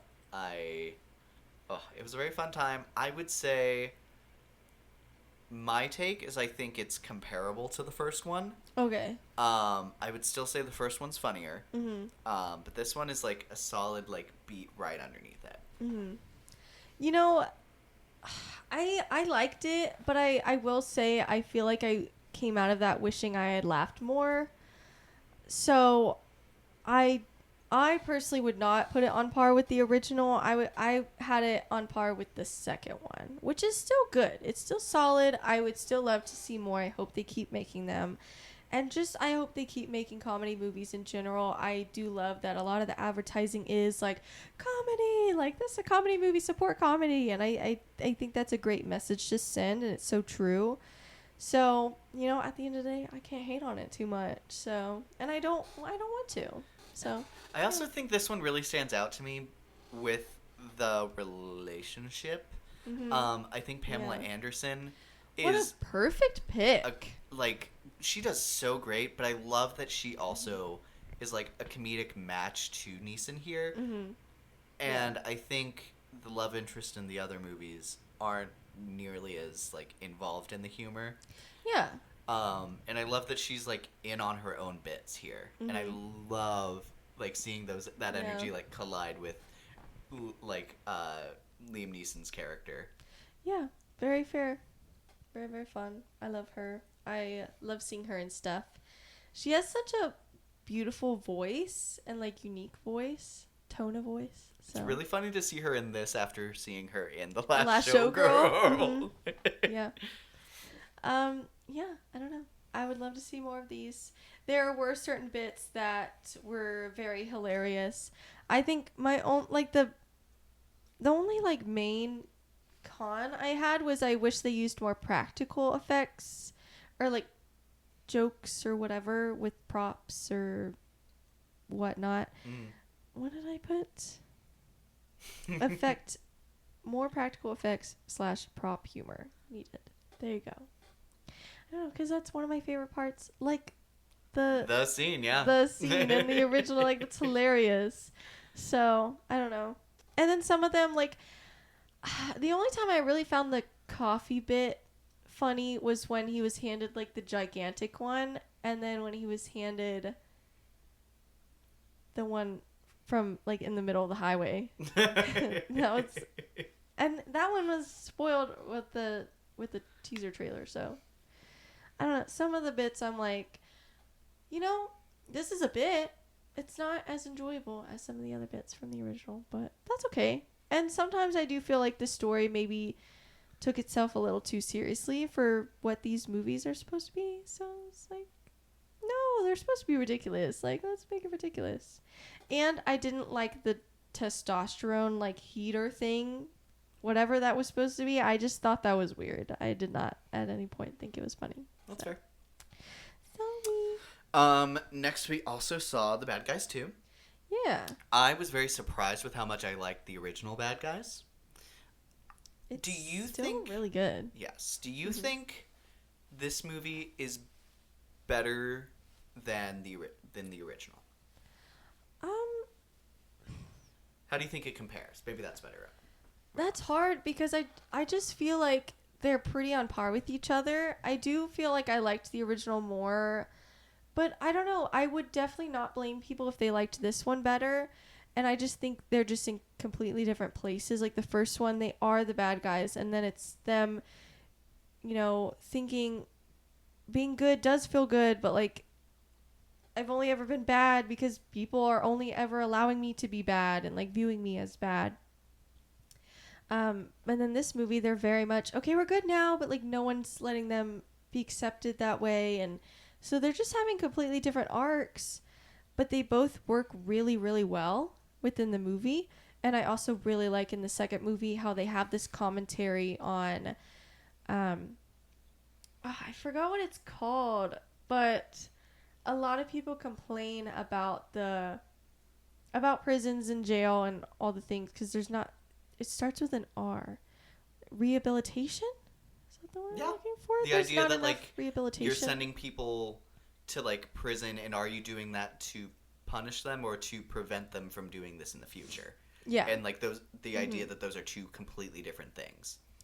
Yeah, and it's just hard because ultimately I think we should be trying to give a chance on people. Obviously there are people who do worse things and other things like stealing and murder, like different levels. But if we never, ever, if we just throw them in jail for 50 years and never give them a chance at all in trying to heal them and teach them to be better, and when they get out, if they're not able to get a job and earn income and be an upstanding citizen, then yeah, there's a lot of commentary on then. It's like, well, for certain people, do they steal something, get thrown in jail, and then their life's over? So, because they can't get a job, nobody likes them or trusts them anymore. So then they have to keep stealing because they have to eat and live.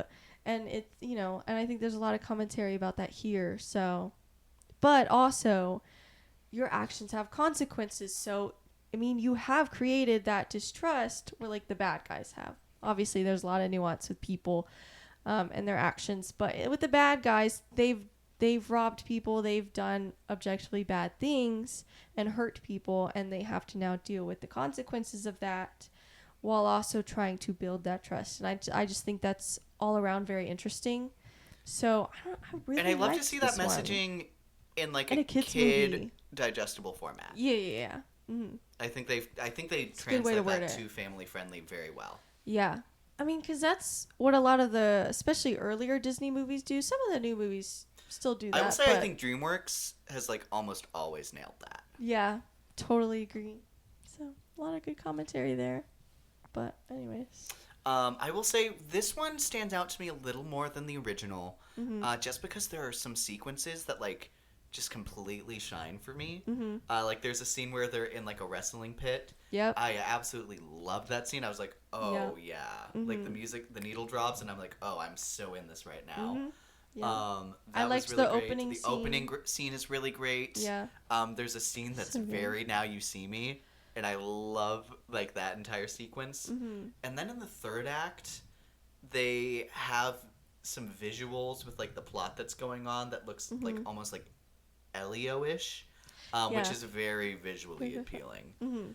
I agree. I also I would say the villain's better in this one than the first one. Yeah. Because I feel like only Marmalade is the villain in the He's first the only villain, one. but yeah. he was, I don't know, I think he's rather forgettable as far as animated villains okay. go. Yeah. He's around. Yeah. Yeah, I totally agree. Anyways, especially the bird. I liked the bird. Yeah, she was very Shout great. out Natasha Lyonne. But I also really like Danielle Brooks, as the cat. I think it's really cool to have a villain that so clearly is like could have been your antagonist or like your protagonist. It's very, I don't know. I think it's a great foil for the rest of the characters. Also, I want to shout out the espresso needle drop. Yes, It's that was so good. good. Especially after watching the Summer I Turned Pretty episodes and the amount of times they waste a great song. Every time I hear a song that I love in the Summer I Turned Pretty, I like... You just die a little inside, Yes. you know? That was me with Haley's Comet. Like, no, don't play this song. That's too far. I have to draw the line here. But the Espresso Needle Drop was so good, especially since it wasn't like super loud. It was just in the headphones. I think that helped as well. But there was still nothing else going on, so you can like very clearly hear it. It was such a great scene. What a great Lot use really of great that. scenes. Yeah. And then I want to talk a little bit about Together, which I have seen, you have not seen. Yeah. And I will chose say, not to see it. Together is one of my So. favorite movies of the year so far. Yeah. I think it is it's body horror. It's something very unique that I've never seen before. The premise is super interesting. I think the performances are so great. Mm-hmm. They do some really, really great comparisons. And it's very artistic, with the idea of, you know, a relationship that is super codependent, and then the whole premise is they start like merging with each other. Yeah. The way they get into that, and it's like, oh, it's so creepy. Her? The visuals are super. I describe it as it's very disturbing, but it's never super like gross. Okay. Which good. was what I was worried for. It all feels very intentional. It's like creepy because of what's happening, not like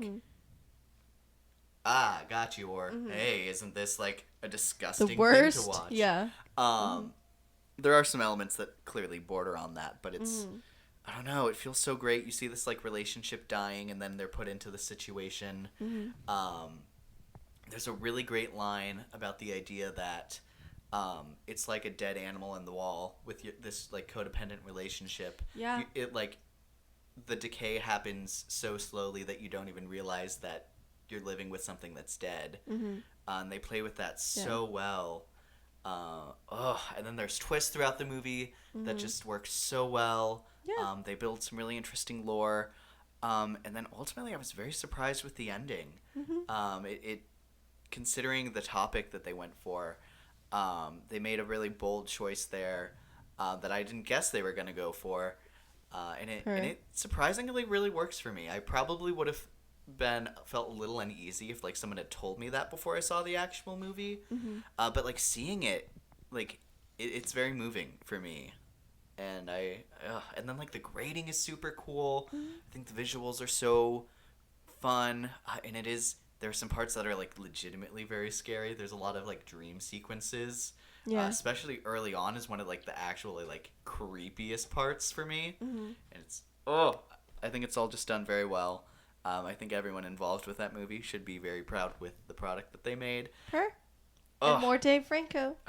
he's so Domination. good. And then I forget her name, but Alison Brie. Alison Brie, and that's like his wife in real life. Yeah. So like it's very interesting to see when you can feel that chemistry in the movie. Good. Considering they're playing a relationship that's like struggling Yeah. throughout most of it. So it's very interesting the idea that they had to, you know, combat the relationship they actually have, and then where that does come in. Yeah.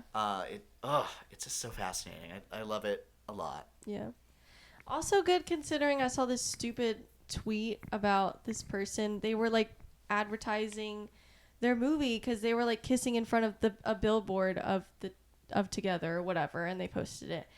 And they're like that one insufferable couple, you know. I'm like, they're advertising their movie. So good. I hope that person eats their words, because that was a really annoying tweet. And I'm like, what? Twitter, why do you think I would like this? I don't.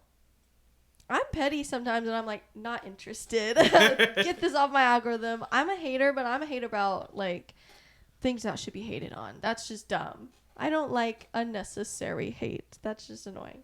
Let people live. It's fine. Yeah. And then I'm just gonna very, very quickly talk about my Oxford year because I don't want to talk about it a lot. It was not good, and you know, the guy, if you are in the Bridgerton universe, you probably know who he is.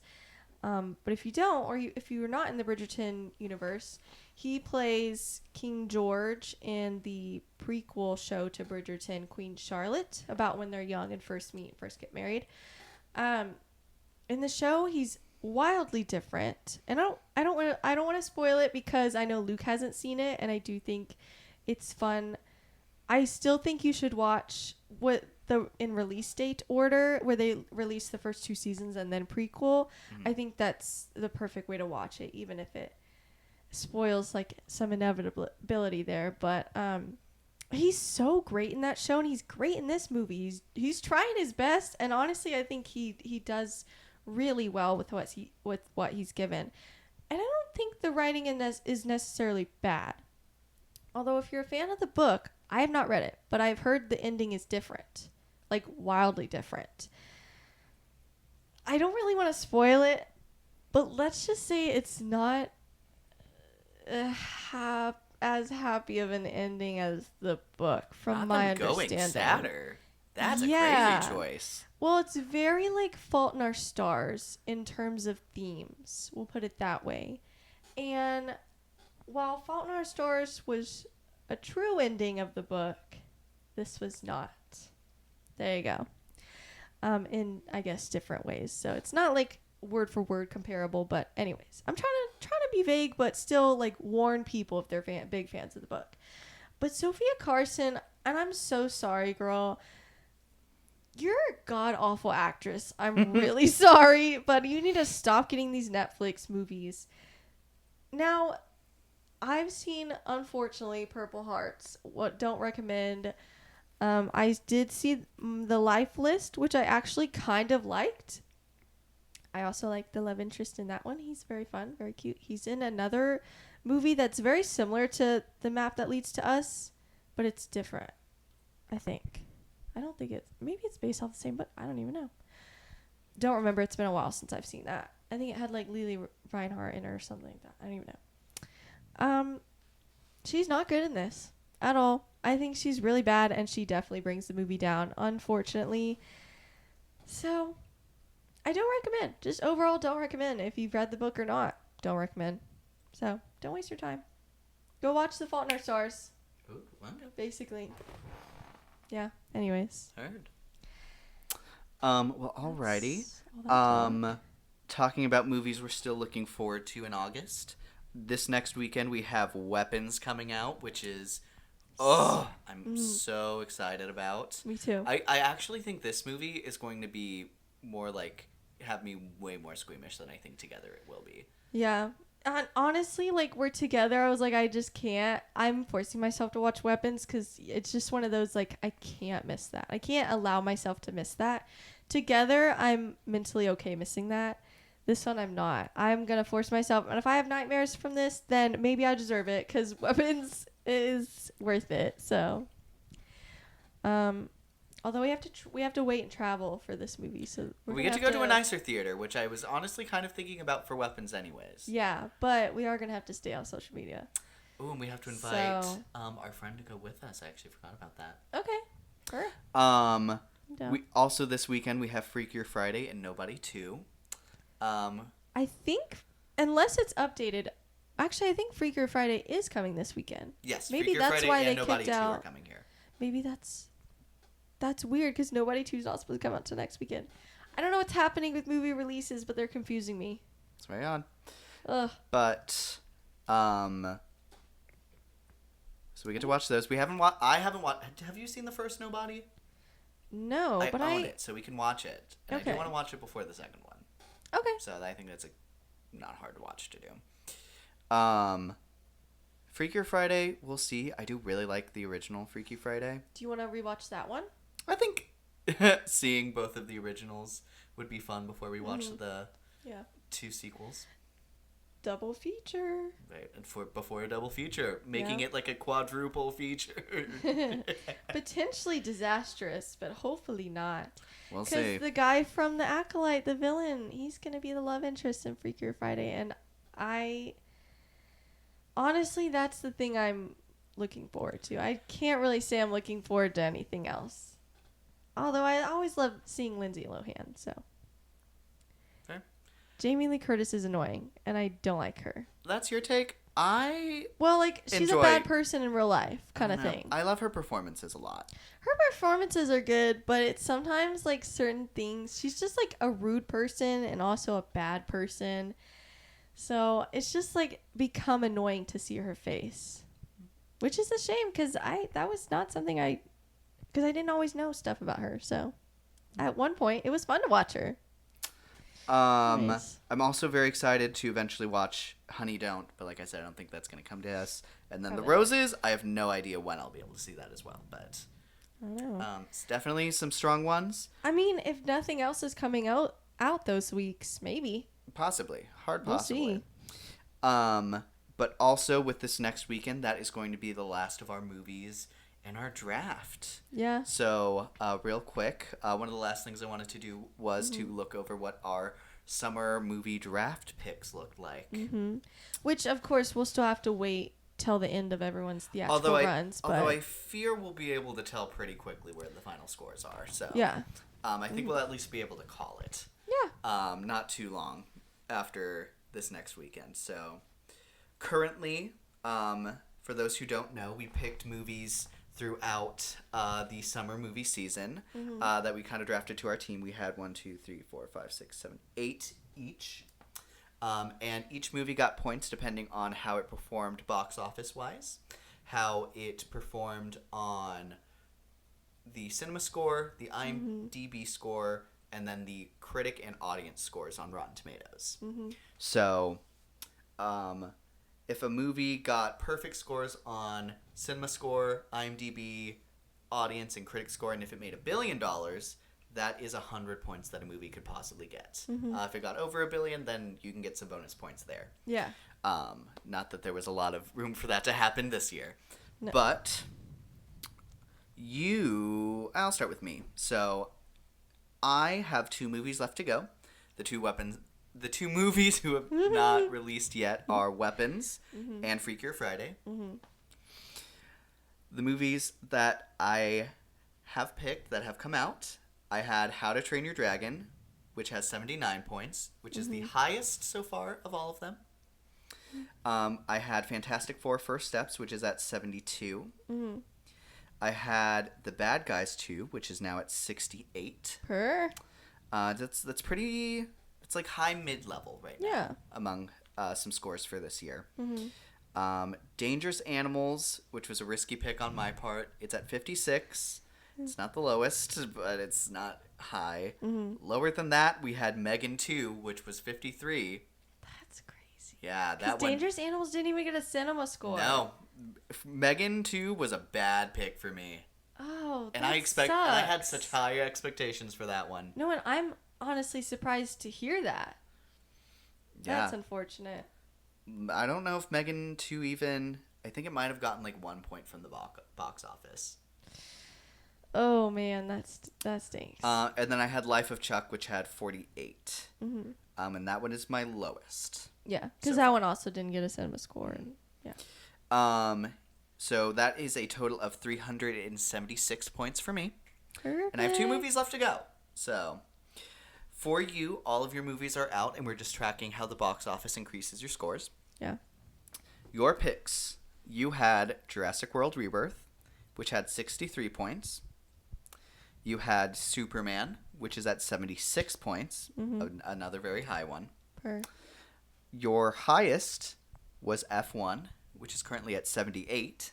Dang. Okay. Yeah. I You had guess. 28 Years Later, which is at 57. That is on the lower side, which, as someone who loved that movie, I hate it for that movie. Yeah. You had Ballerina, which had a 65. Yeah. Very mid. Per. That's a pretty decent place to be. Yeah. You had Smurfs, which is the lowest score with a 39. Ooh, that's like lower than Life of Chuck. Yeah, that's one of the lowest scores of the year. Honestly, can't say I hate that though. I Yeah, mean, it's bittersweet for you, I'm sure. yeah, it's like because it sucked, but also boo for my score, I guess. Mm-hmm. But oh well. And then you had Elio, which had a 68. Per. Did really good on the points. Okay. Had some really good reception. Yeah. And then Materialists was a 52, also on the lower end. Underrated movie. But that one Isn't is that still one bad? of the more profitable ones. Yeah. So your combined total, as of today, of your 8 movies is 498. So just honestly, probably by the time it's said and done, you're going to be around the 500. 100. Mm-hmm. And I guess the max score for all of your movies, for both of our movies, would be like 800. So that's a pretty great score. You're over halfway of bad. getting a full score. I'm not. So We I have 2 fear movies left. I fear my 2 movies that didn't get a cinema score. I shot myself in the foot there, and I've learned my lesson going forward. I shot myself in the foot with Smurfs. You did. I don't know, man. But like Weapons is gonna bring a lot in, at least critic wise. Mm-hmm. So And then Freakier Friday, we that's like a I'm very interested. To we see don't how know. that goes. I fear that one could be. What would What I is say that it one's like like? a I fear that one's either going to be like a Megan 2 or a Ballerina at best. yes, yeah. It's very like it's gonna be worse than you think or better than you think. A Here's the little bit thing. better. I think it's going to be Pretty like good. the thing is the quality clearly does not matter with how many points it gets. So. Yeah. I mean, like, Jurassic World wasn't, like, crazy good, and that's still earning a lot. Same with How to Train Your Dragon. It was just like the original, but uglier, and that has a lot of points because the box office. So it's, yeah. I don't know. Jurassic World was beat by, of just our list, it was beat by How to Train Your Dragon, Fantastic Four, The Bad Guys 2, Superman, F1, Ballerina, and Elio. So Jurassic World Rebirth was very middle ground for this point. Well, critics-wise. Box office is Box still doing office-wise, pretty it's doing good. very well. Mm-hmm. Yeah. So very interested to see how that finally ends up. And then you talked about potentially having a fall or winter Yeah, draft, especially which for sounds like very- the November, December time for sure. which sounds Yeah. very exciting. We will be looking at getting that set up, and we're very excited to see what our next one is. I will say, Weapons saved me. I mean, yeah, that was Weapons, and you're what my a- only hope. And I can't even be mad. Like I want Weapons to be as good as I think it's gonna be. So like, at the end of the day, we're just here celebrating movies, and that's great. So I think you have like a Very 112 excited. point lead on me, so I need like both the movies to make like at least 56 points. it's okay. It's okay. See. I'll say. So that is what we have for you guys today. Let us know, what was your favorite movie of July, and what are you looking forward to in the month of August? Yeah. Some very exciting stuff. I think we've covered it for yeah. today. We're actually not too bad on time. That's so that's not too fascinating. bad. I feel like we covered a lot, but I feel like we Yeah. didn't go off on a ton of tangents. No, especially about the Naked Gun and Bad Guys too. So, Yeah. but I mean, we can always talk about that more in the August recap again if we want to. So we'll see. Got Anyway, options. see you in a month. Yeah, so stay tuned for the things we're going to cover throughout the month of August. Yeah. Let us know if there's anything you specifically want to see us to do an episode on. Yeah. We'd love to do some stuff that you guys are interested in. So until then, I'm your host, Luke. And I'm your host, Alicia. And thank you guys so much for listening to Not So Straight Nerds. Bye.